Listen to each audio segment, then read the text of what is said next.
last video, we tested how long your active starter will take to be ready to bake or ready to mix with. Today we're going to try something different. We're going to try how long your cold starter will take to mature. Now, as with the active starter video, which is up in the corner, I'll put each of the three formulas in these little WEC jars, the 111, 122, and 133.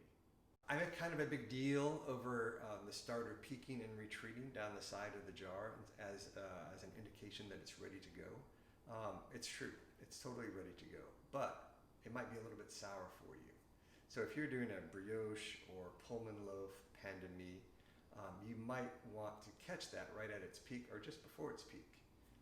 So it just depends. If you want an overly sourdough, you're going to let it go, and then you'll get that acidy, vinegary type smell to it, and you know that the dough is going to be acidy and vinegary as well. So keep that in mind as we go along.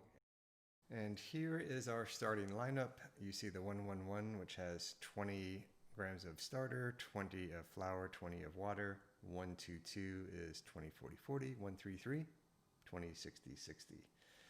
And the tape shows the starting line, the top of the tape, and we will look for, again, a peak and a little retreat. And obviously we expect the 111 to be first because it has less food. All right, 4 hours later, about 10 o'clock, you see that the dough has risen incredibly. It seems like kind of a miracle, right, when that happens. That dot on the top right of the jar, you can see the 111 has doubled, the 122 has more than doubled, and the 133 has not quite doubled. So we'll check back. So 5 hours later, let's take a look at 111. You can see that smearing on the side and a very faint line of where it peaked and has retreated. Let's give this one a test because I think it is ready to go. Let's see if it will float. Pretty good activity on the top of the jar that you see. That little bit of that pulsing and dimpling in there.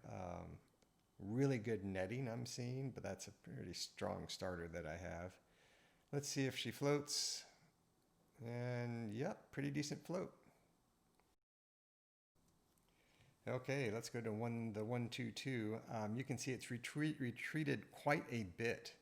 I let this one go probably a little bit too long. So if you used it, it would be pretty sour, but let's see if it floats and how well it floats. Let's see how we do with the 1-2 on a float test. It's a little bit late, I think, about a half hour to an hour late, I'd imagine. I think the starter was pretty fast. Pretty good netting of the gluten network. Will it float? Yes, it does float just a little bit. Not great though, I wouldn't use it. 7 hours later, 133, looks like it's ready to go. It's retreated just a little bit.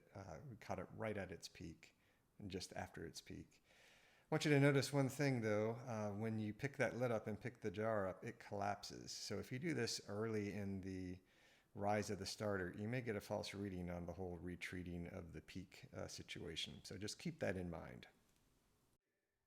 I love a successful test, and today we're able to see that the 111 took about 5 hours to mature and retreat from its peak.